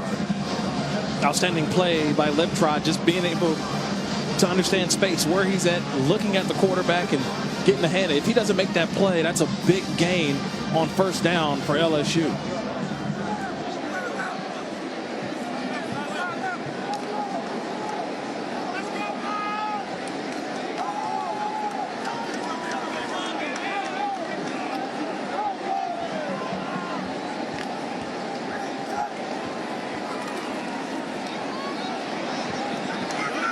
Check down throw.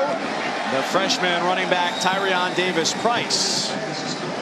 Big guy, 6'1", 226. More in the style of LSU running backs of teams past. But one of the names that came up with this new look offense and bringing on Joe Brady as their passing game coordinator coming over from the Saints was Alvin Kamara, a guy who The guys say, hey, we watched tape of him because we want to know how to best catch passes out of the backfield. Yeah, this offense now, it needs running backs who can catch the ball out of the backfield. And we've seen over and over again today, whether it was Burrow, now Brennan, of getting the ball to the running back out of the backfield. Shakes off one defender, Lane Ecton, but he's down at about the 40-yard line. Inside 2 minutes left in the third quarter for LSU.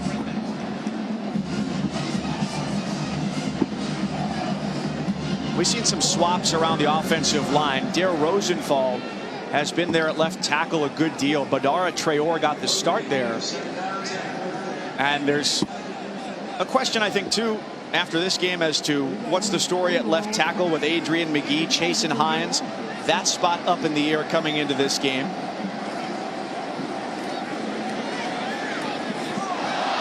Pass incomplete on second down.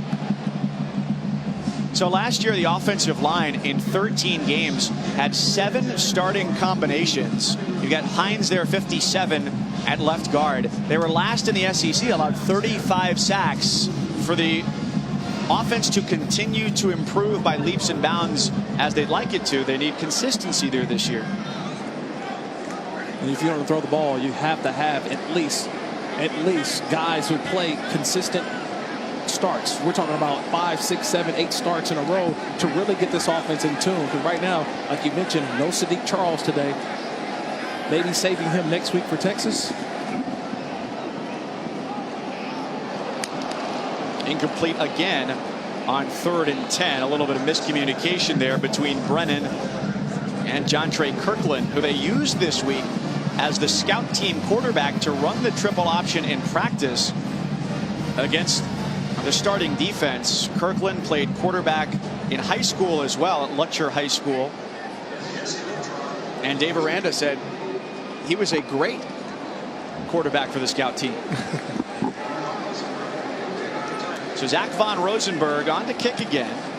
He's not had to do very much work tonight. Fair catch back at the 10-yard line for Georgia Southern. Monday, 7 Eastern, 6 Central, Thinking Out Loud is presented by Regions Bank, and it's back for another season. Greg McElroy, Marcus Spears, joined by Alyssa Lang.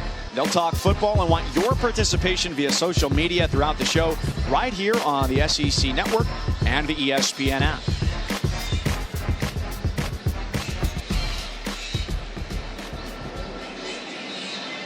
(52-3) LSU over Georgia Southern, which has amassed 71 yards. Granted, everybody knew they're the huge underdog coming into this game. This night will not define their season. They come off a 10-3 season, winners of 12 out of 16, and last year was their most wins since they moved up to the FBS level back in 2014. It's a battle of backup quarterbacks now as a long throw goes wide for Justin Tomlin. 2nd and 10 on the way. Well, I think the one thing in talking with Coach Lunsford was that when he first took over the job, he had to really teach his football team how to win games. They had to learn how to win. Like, how do you teach guys how to win? And they learned that last year. And they learned it by doing what? It was forcing turnovers. It was being disciplined. It was special teams. The same formula that they learned last year. How do they increase their win total again this year? I think now Georgia Southern last year caught a lot of people by surprise, having won 2 games the prior season. I think this year everyone knows that this is one of the formidable teams in the Sun Belt.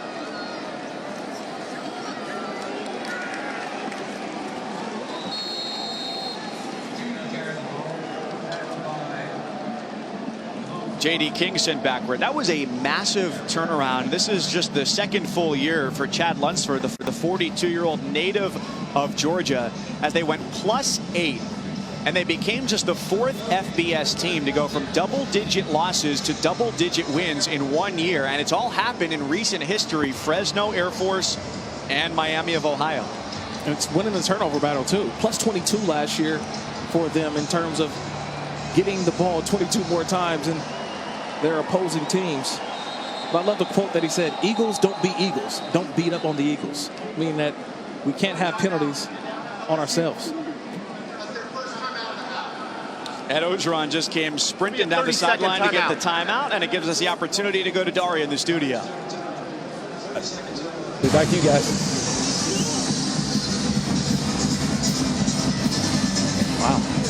Auburn down. You think it helps to have a veteran presence at quarterback? Yeah, I've said this before. When they released the AP poll, they released the coaches poll, and I started to look at a lot of the teams that were in the top 15, maybe even top 20, and I said, wow, it does look a little different. And I shouldn't say different. It's all the teams that have returning quarterbacks, whether it was Clemson, Alabama, Georgia, Oklahoma, sort of a wild card, but I can call Jalen Hurts a returning quarterback. He's got starting experience, went to a national title game. Ohio State with Justin Fields as a wild card. LSU bringing one back, but Justin Herbert at Oregon, a returning starter, did not go to the NFL. And right now, his Oregon Ducks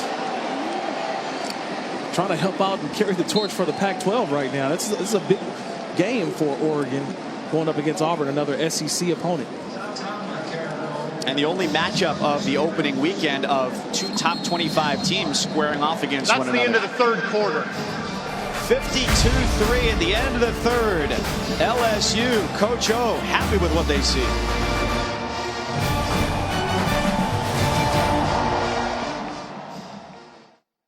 Brought to you by Geico. Joe Burrow stealing the show, playing the first half, one drive of the second, 23 of 27, 278 yards, and 5 touchdowns, making everybody in purple, gold, and white in this building happy, including an LSU defensive legend who's with Edward Ashoff on the sidelines. Picked by the Tampa Bay Bucks, Devin White. What is it like being back here? What was it like being a guest captain for the LSU Tigers tonight? Yeah, it was great. It's always great to, be able to be in Baton Rouge. Home is where the heart is, and the heart will forever be in Baton Rouge. I feel like this is a place that molded me into a great young man. What does it mean to you that your coaches in Tampa gave you the responsibility of calling the defense this year? I mean that, I was well prepared, and that's hats out to Coach Aranda. He molded that, that leadership mentality, that, go out and be the man mentality. And, for all my coaches in Tampa Bay, I'm extremely happy because, it's a lot of pressure on me, but I asked for the pressure, and it's going to make me play better. One thing that's got to make you happy is how well this defense at LSU has shown tonight. What have you seen from your guys? What do you expect from them this season? I mean, we played like a triple option team, but one thing we don't do, we don't reload. It's next man up. We always got some, young gunners, waiting behind somebody, and it was shown tonight. And next week when we go take care of business in Austin, the world will see. And what about that offense? What is this? Forward passes at LSU. What's that all about? Hey, a change has come. Shout out to Coach O. He bringing the best coaches in the world. Who wouldn't want to coach for LSU? I mean, we got the best fans, best stadium, best facilities now. So it's all coming hand in hand, and it's working out. One guy who's played so well tonight, Caleb Chasen. What is it like to see him back, considering everything he went through last year, that ACL injury? Oh, yeah, he was a big piece of our defense last year, and a lot of people didn't even realize, he was a major part of the sack game, and, he's always been a high-energy guy, so we needed him, but I'm happy that, he's back out there flying around, and, the Tigers might not get to keep him too long if he keep that up. I know a lot of NFL teams will be calling. Getting a lot of comparisons to you out there, man. Yeah, I like it, man. He needs to do more than I did and bring the buckets back. Sounds good, man. Thanks for the time. All right, thank you. Setting the bar high to have to do more than he did. But certainly, I think the level of expectations is appropriately set for this defense. And the number 5 overall pick there. You're giving him the honor of wearing that green dot on the back of the helmet as a signal caller. Starting linebacker for the Tampa Bay Buccaneers. He's in a good division. Another former LSU Tiger, Deion Jones, the starting linebacker in Atlanta. So you think of that NFC South with Devin White and Deion Jones. Rashad Byrd got in on that tackle, even though it hasn't been a great night for Georgia Southern. Their redshirt junior linebacker up to 15 tackles, 3.5 tackles for a loss as well. So a standout effort on an otherwise difficult night. And he's been all over the place. It's number 45, and there's some guys who I think can play, in the Power 5 conferences. Rashad Byrd is one of those guys.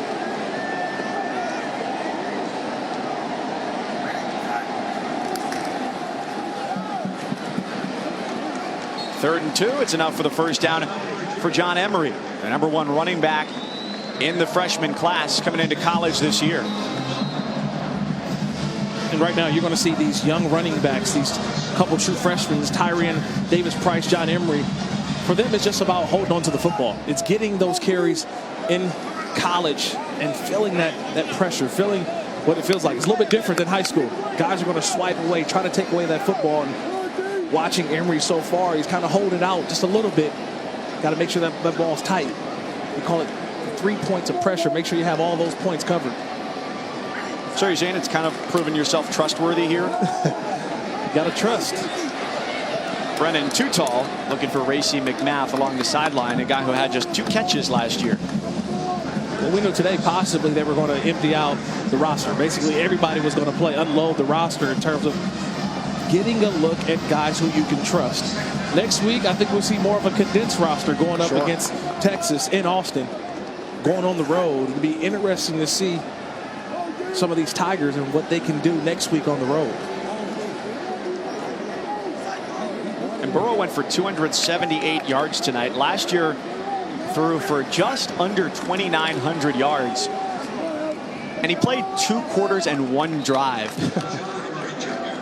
You think about if he can replicate this type of performance every week, which it won't be this amazing every week because the level of competition is going to be higher once you get into the SEC. But you could think that the single season passing record would easily be within reach with this more wide open offense for him. I think easily. I think he should be able to get that record this year. The way that they're throwing the ball and the receivers that they have, how deep that they are. Last year they kind of focused on just Justin Jefferson, but we've seen Chase have a touchdown. We've seen Marshall catch a couple passes. I think they're more loaded at that position than at any point in Ed Orgeron's head coaching at LSU. And having perspective on something makes it easier to understand. Steve Ensminger, Ed Orgeron, asked them both, has there been an offense like this before in LSU's history? And both of them said, I can't think of anything close to it. The single season record belongs to Rohan Davey back in 2001 when Jimbo Fisher was the offensive coordinator. If you ask me, hey, what's LSU's, what's their offense? You say, hey, they're going to run, and they're going to run. They run kind of to throw. Changing that philosophy that they're going to throw to run, and we've seen some open lanes with a quarterback that's been very efficient throughout this ball game. Cade York good from 48 yards, and the lead is 55-3. You up 52. Let's go back to the studio for the comeback moment, supplemented by Aflac. All righty, thank you much. That comeback moment, no doubt, belongs to Tua Tagovailoa. Why not? Of course, we remember the way he and Alabama closed out the season a year ago, 44-16 at the hands of Clemson. But what he did against Duke, 4 touchdown passes, well over 300 yards passing. Props to Tua and the Tide. And I know fans here at LSU were looking at the comeback for Les Miles in the debut at Kansas today. A 24-7 come from behind win against the mighty Sycamores of Indiana State. Starting field position at the 13 for Georgia Southern. New facility, one of the best in the country here at LSU. So you walk into this new locker room in this amazing facility. Overall, the building 25,000 square feet. This is what $28 million gets you. These pods that are designed like first-class lay-flat seats in airports. And this is Greg Stringfellow, the director of equipment here at LSU. Each locker has ventilation underneath, and apparently quite nice for naps as well, Mr. Morrison. I could have laid there all day, I promise you. I can see that. Look, let me grab my phone. Take a picture of this, please, how comfortable those things are. I could see why players would love to nap there throughout the day. Think about that. You go eat there, you go to class, go to practice. Late game, offense, 5-yard penalty, still first down. Take a nap. Just really relax. It was comfortable. I don't think people understand how comfortable those pods were. Like, I could literally have slept there the entire day. I know we had to do a game, like, man. But, you know, some of the best facilities in all of college football. I think even NFL as well. Right. You spent 8 years in the league. Is there anything that was comparable to that, whether you played there or visited now as an analyst? I'm trying to figure it out because I don't know many places that have just a place in which you can have so much to be able to just be there all day long. I mean, that's what I think schools want. They want to be able to have a place where their student athletes can feel comfortable, be able to eat, sleep, do their homework, study, watch film. And we're not even talking about the film room, the walkthrough room that I got a chance to see. Personal foul, horse collar tackle, number 46, defense. 15-yard penalty added to the end of the run. First down. LSU's penalty is against the junior linebacker Andre Anthony. So dive in a little bit more on this play. Well, this play right here, we know that's the horse collar tackle. And you cannot grab a player right, we call the shoulder plate, right there, that horse collar, that neck collar. You got to stay away from there. I get it, the hustle of Anthony, but you got to lay off of those types of plays. 15 yards. Always had a coach say, you're not worth 15 yards. Don't do that. But that's one of the things that you have to iron out early on in the season. They haven't had a lot of live tackling, especially against their own selves. So you have some of those woes early on in terms of tackling to start the season.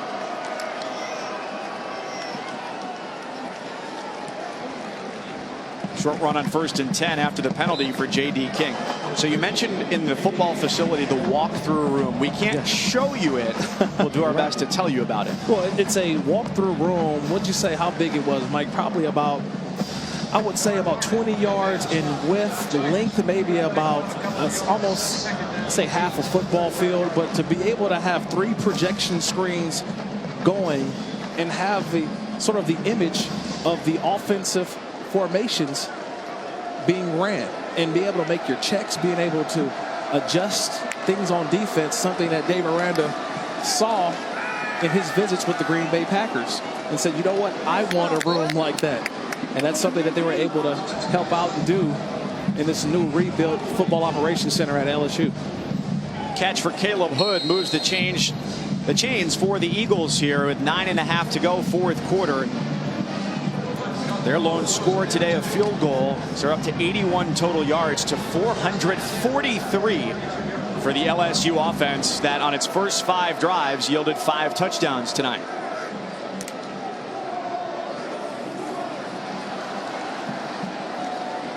And to build that facility, the locker room has gotten a lot of the attention, right, and deservedly so. Greg Stringfellow, a huge thanks to him, the director of equipment here at LSU, for giving us a great tour and telling us about the genesis of that facility. Really goes all the way back several years to he's on a plane coming back from playing at Lambeau Field, and they ended up on a plane which had those kind of lay flat seats. They got it designed not by a company that makes lockers, but that makes furniture based out of Indiana. And he said that today one of the lead engineers on that project texted him with an LSU shirt on and said good luck. So they've made fans even in the Hoosier State. Yeah, they've made fans. They've got people who are following this program now. It kind of even goes to the quarterback too, Joe Burrow, because in Ohio, where he's from, Joe Burrow, everyone's now LSU fans, right? In a state in which you're supposed to be an Ohio State fan. Think about the fans I think at LSU are starting to gain throughout the country. Just a football team that, I don't know if they're underdogs anymore, Mike. They were kind of the underdogs when you look at where Alabama and Georgia's been over the last couple seasons and being in the college football playoff. Could this be LSU's year to finally join that group and get into the college football playoff? Pressure comes from the edges here on 3rd down and finally gets there. Neil Farrell helps lead the charge and force the punt.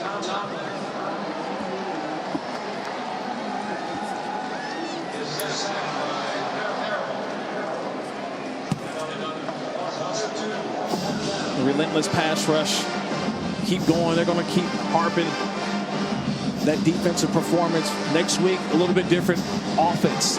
Basically, it's funny to say this, Mike, but they've got to throw away everything that they've done this week on defense, LSU, and go against something similar to what they're seeing from their offense, which is a spread offense that they're going to see from the University of Texas. LSU had 10 on the field. Derek Stingley was real late to get out there, and his momentum carries him across the field. LSU takes over with clock to kill. The SEC Now team will give you a recap of all the games with highlights, analysis, interviews, and everything else. No one covers the SEC like we do. You can also see it streaming live on the ESPN app, which I made extensive use of earlier today. You get a night game, which means a lot of time to sit and wait and watch college football. Not a bad deal. I've enjoyed it throughout the day watching week 1 of the college football season. Edward Ashoff on the sidelines. Kirk Morrison, Mike Cousins up in the booth. Here with you from Baton Rouge tonight in the season opener for LSU and Georgia Southern. My top 5 quarterbacks, I think, in the SEC right now, obviously Tua Tagovailoa today, 336, 4 touchdowns versus Duke. Jake Fromm, kind of a light night against Vandy, 9 of 15, 103.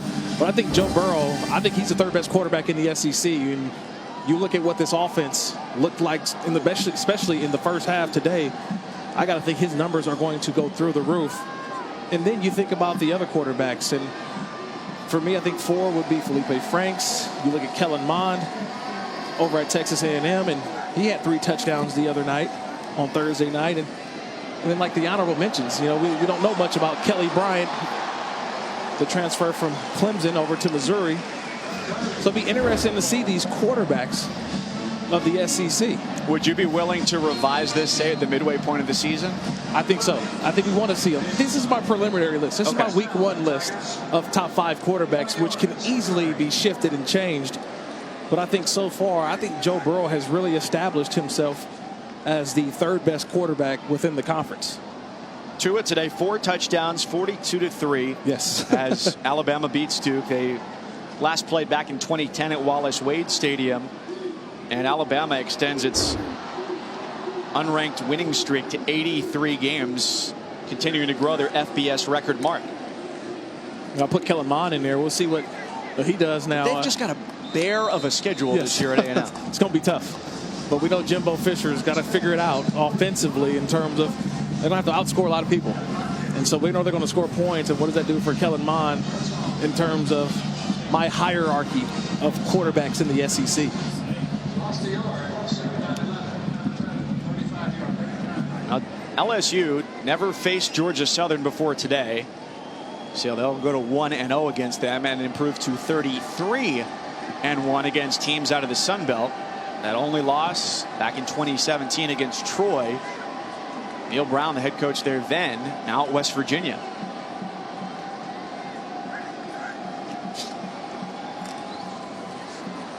And as Edward talked about earlier, it's a lot about blocking out the noise for LSU coming into this season. They're in the AP top 25 in the coaches poll for the 19th straight year to open the season.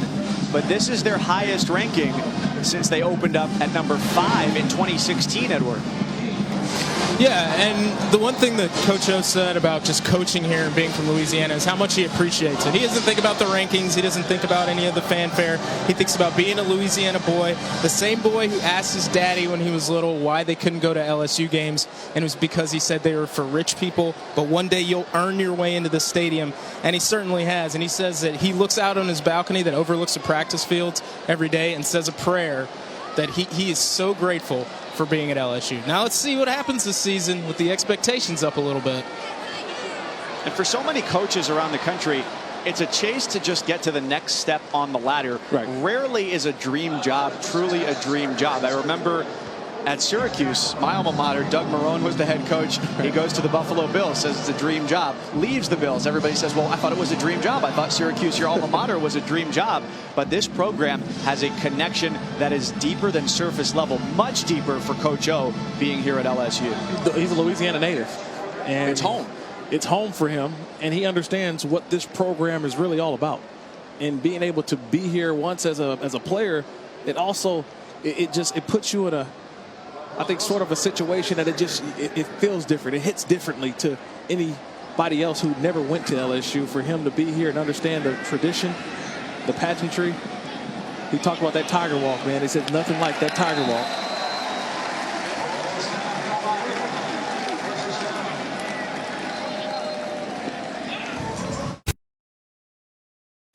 LSU's defense tonight coming into this drive has held Georgia Southern under 100 total yards, 96 on the evening, while the offense has put up 473 and looked as good as advertised. There is a flag on the play, but this offense now has 2 masterminds at the helm. Yeah, you got Joe Brady and Steve Ensminger. Steve Ensminger on the right. He's been the offensive coordinator the last couple seasons, but there needed to be a wrinkle. And that wrinkle was Joe Brady. Joe Brady came over last couple seasons in terms of he and Pete Carmichael, the quarterbacks coach and offensive coordinator with the New Orleans Saints. And it was just about the passing game in which we've seen Drew Brees, Alvin Kamara. We look at Mike Thomas as well. And LSU said we wanted pieces of that offense. How can we incorporate that offense within our offense? And it's been a relationship in which Coach Orgeron said we need that guy. And Joe Brady's been cut over. It's been a seamless transition. Steve Ensminger is still the offensive coordinator. He's still going to call the plays. But Joe Brady and they both come together. They go over the game plan. And if he sees something he likes, he'll tell him. But for the most part, what I've seen today, especially in the passing game of why they brought Joe Brady here, if this is going to be the offense we're going to see all year long for LSU, the SEC and even the country better be on notice. And it's a collaborative process because Ensminger said during the game he's going to get input from Brady. He's also going to seek input from Brady, especially on third down plays where it's a guaranteed passing opportunity. Where do they want to go with that? And for a guy who's 29 years old, think about the marriage there between those two in the booth. 29 years old and 60 years old, a 31-year age gap between those two. Guys who see the game differently from different generations, but coming together to help make a new offense for LSU that they haven't seen before. Now they want to go 50-50 run versus pass. We'll see what happens as the year goes along. But the first 2 years of Ed Orgeron's head coaching tenure, first 2 full seasons, they had in 2017 under Matt Canada, they were plus 263 run versus pass, and last year was 176 more runs versus passes. So still plenty of time to see how that plays out. Yeah, but all of this is possible by having Joe Burrow at quarterback. Let's not forget that. Having a returning quarterback who's kind of waited his turn. People forget that he had to wait behind J.T. Barrett and Dwayne Haskins at Ohio State. He transfers to LSU. A good season last year, but I think he's going to have an even better year this year because of the Ensminger and Brady connection. We've seen it so far throughout the first half and the first drive of the second half. It's only going to get better, I think, for LSU offensively. Long punt takes an Eagles roll inside the 20-yard line. And just a half minute to wind down for LSU before 1-0 is in the books. Saturdays in the South, a history of SEC football starts Tuesday, 9 Eastern, 8 Central, part 1 of 8 on the SEC Network. Take it with you wherever you go on the ESPN app. 33 seconds to go before number 6 LSU can put a bow on this one, improve to 1-0 as the preparation for Texas begins next Saturday, or next weekend, at Texas, 7:30 Eastern, 6:30 Central on ABC against the Longhorns. That's a big game. That's probably the big game in the early part of the season for me that I think we're going to see two programs, two storied programs, Texas, LSU. I think this is going to be one of those signature wins throughout the season. I know Ed Orgeron, happy for his team's performance, happy the way that his offense played today, but let's not be let's not get it twisted. Next week is the big one. Joe Burrow, 23 of 27, 278 yards and 5 touchdowns. Ed Orgeron now in his 3rd full season improves to 26-9 as the head coach at LSU. Shaking hands with Chad Lunsford, the head coach at Georgia Southern. They take on Maine in their home opener next week as LSU gets set to hit the road. So they're glad to get this game out of the way because of the immense amount of preparation that goes into having to face a triple option team. Ed Orgeron said during camp and this week leading up to the game, their analysts in the football offices started preparing for this game in February, analyzing film from last year. The benefit for them? Teams didn't know how to prepare, or at least Georgia Southern didn't know how to prepare with a new look offense where the only real tape was the spring game with Joe Burrow. Let's go down to Coach O with Edward. Coach, you said walking into the stadium every time you feel like you're a part of this crowd. What was it like to get a win and get a win like this tonight? It was awesome to see our team execute like this. We've been watching them and in practice they've been doing the same thing. Our coaches did a tremendous job. You know, what can I say about the offense? Those on point today. Give Georgia Southern some credit. They're a well-coached football team. We have to work hard on them. We've been studying that option since February. Our defensive coaches did a phenomenal job.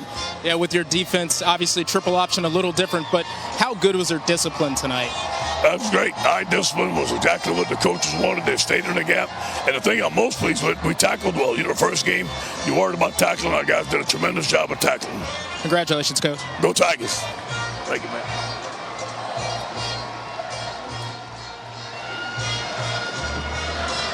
So what's up? Almost 300 yards passing. You finally get to show off this offense we were talking about. What was it like to be in it tonight? Yeah, I think, we felt like we were in the zone tonight. We had a couple miscues on some drives. We felt like we should have scored every drive. So we got some things to clean up, just like every week one, but I think it was a really good start. When you look at how this team played, I mean, some teams this week, slow starts. You guys were fast from the jump. What does that say about how far this team has come? Yeah, I think it shows our maturity. We have, just about everybody returning on offense and defense, except some key guys last year, and a lot of seniors on the starting lineups. So I think that shows our maturity. Congratulations, man. Go celebrate. Appreciate it. Thanks. What a night for LSU, one of the shining stars out of the SEC as they close up a win 55-3 with Texas on deck next week. So for our entire production crew, led by Paul Irvin up here in the booth, Tim Swartz, Joe Sullivan, I'm Mike Cousins saying so long on behalf of Kirk Morris and Edward Ashoff from Baton Rouge. We send you to SEC Now.